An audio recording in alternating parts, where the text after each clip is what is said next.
ازيكم عاملين ايه؟ وحشتوني. انا قلت الحق انزل لكم الفيديو ده عن الحاجات اللي انا اشتريتها امبارح علشان لو عجبك حاجه تلحقي تنزلي تشتريها.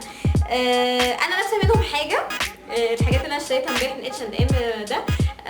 ايه رايكم؟ حلو ولا لا؟ معلش انا بعتذر لكم، انا باقي الحاجات مش هقدر البسها لكم عشان مفيش وقت، يعني عايزه الحق اوريكم الفيديو ده. هوريكم بقى ندخل بسرعه على الحاجات اللي انا اشتريتها. اول حاجه انا بحب الحاجات اللبس سبورتيف بتاع اتش اند ام. ده انا اشتريته كان ب 90 جنيه. بحب حاجه السبورتيف بتاعت اتش اند ام علشان الايد بتاعها تبقى فيها مكان اقدر يعني احط ايدي فيه وتبقى ايدي يعني باينه منه، بيبقى يتلبس كده. ب 90 جنيه بعد السيل. ده تحفه ب 20 جنيه. طبعا انتوا شفتوها تقولوا ايه ده ايه يتلبس ازاي اصلا؟ عارفين الصور اللي بتبقى على الانستجرام بتاعت البنات اللي هما بيبقوا ضاربين شعرهم جراي وبيبقوا لابسين حاجات كده؟ هو ده اللي بيبقوا لابسينه على فكره. انت عندك تو اوبشنز، يا اما تجيبيه وتلبسي تحتيه حاجه طويله، يا اما تجيبيه وتصور عشان تصوري بيه، فعشان ما يبانش حاجه تانية غير الحته اللي فوق دي بس. ده كان ب 20 جنيه فانا قلت اتس فاين هجيبه طبعا. في حاجه تانية برضه تحفه ب 20 جنيه. جبت ده من اتش اند ام.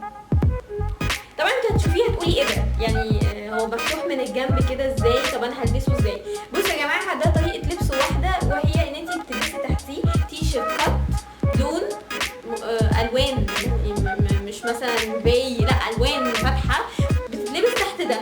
فبالتالي ده بيتلبس فوقيك از تي شيرت، بس بيبقى المينلي التي شيرت اللي تحت او سوري الكات اللي تحت هو ده اللي بيبقى باين.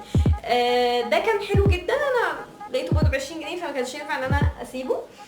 في برضه تاني، في برضه ده ب 70. اوكي اهو. حلو برضه قوي، بيزك يعني. انا بحب حاجات السامبل، ما بحبش فيها الحاجات الشغل او الكريمت او كده. فستان عايزه اوريكم فستان عجبني قوي.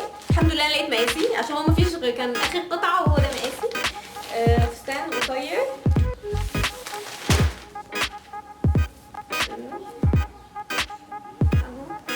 تحفه صح؟ هو ممكن ما يبقاش باين قوي بس في اللبس هلبسه لكم واوريه لكم بس بعد كده يعني مش في الفيديو.